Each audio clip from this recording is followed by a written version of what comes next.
Move over, Blue Apron. Uncle Sam could soon be delivering America's Harvest Box.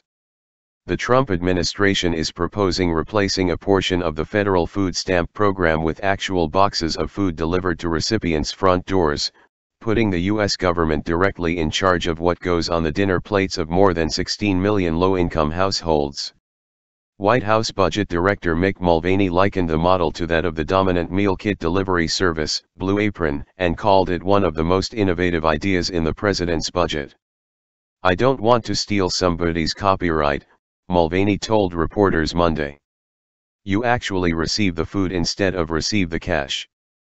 The program would be a vast logistical undertaking for a federal bureaucracy that President Donald Trump has repeatedly criticized as unwieldy and wasteful.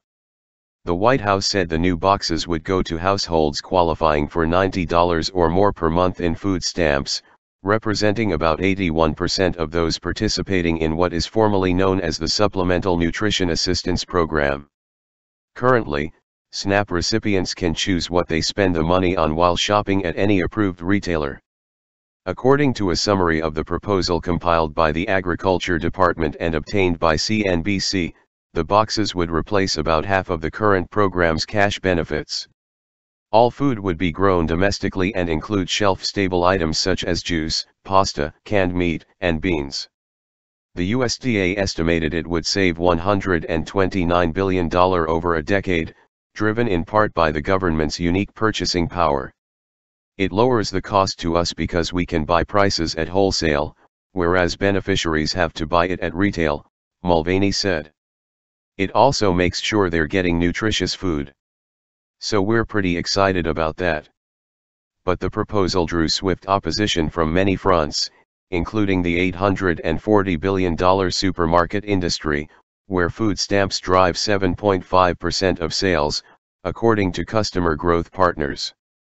The firm estimated that Walmart alone reaps more than 1/5 of all food stamp sales.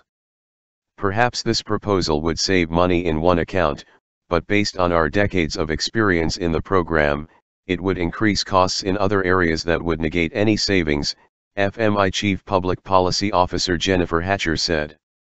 "Retailers are looking to the administration to reduce red tape and regulations, not increase them with proposals such as this one." The food box also faces an uncertain political future as the Republican chairman of the House and Senate Agriculture Committees signaled their skepticism. The White House budget also calls for $58 billion in cuts to farm and insurance subsidies over 10 years. The task at hand is to produce a farm bill for the benefit of our farmers, ranchers, consumers, and other stakeholders.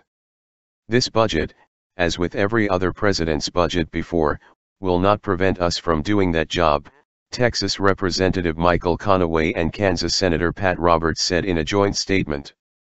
"We are committed to maintaining a strong safety net for agricultural producers during these times of low prices and uncertain markets and continuing to improve our nation's nutrition programs."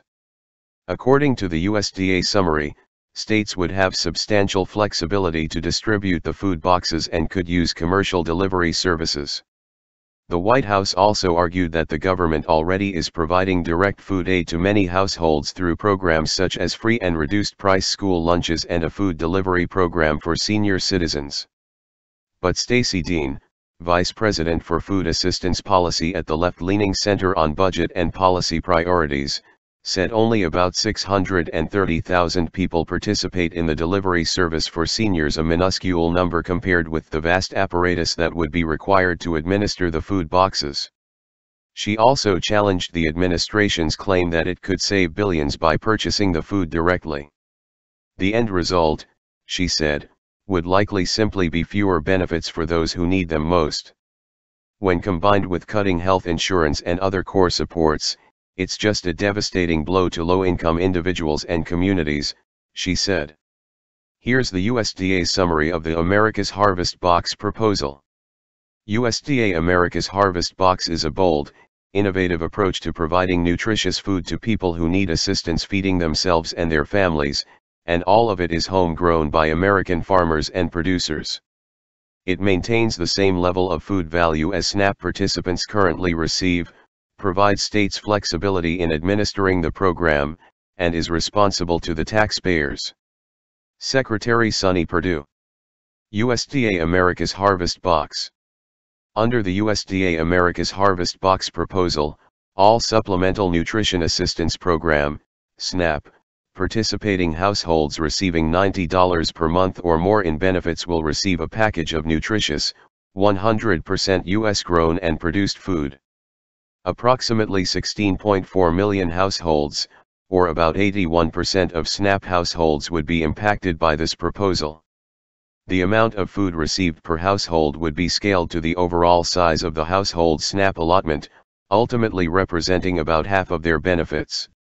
SNAP participants would receive domestically sourced and produced food in lieu of a portion of their SNAP benefits.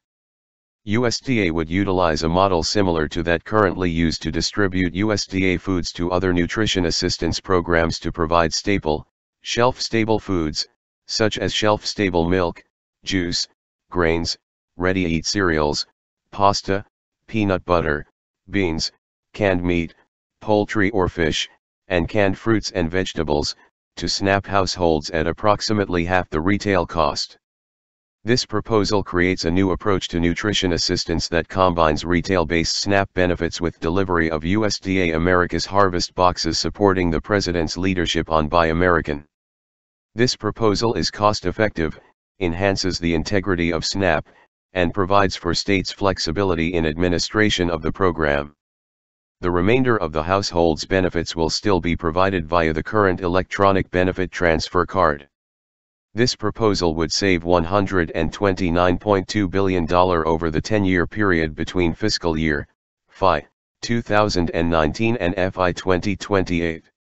This estimate accounts for about $2.5 billion annually in additional administrative funds for states.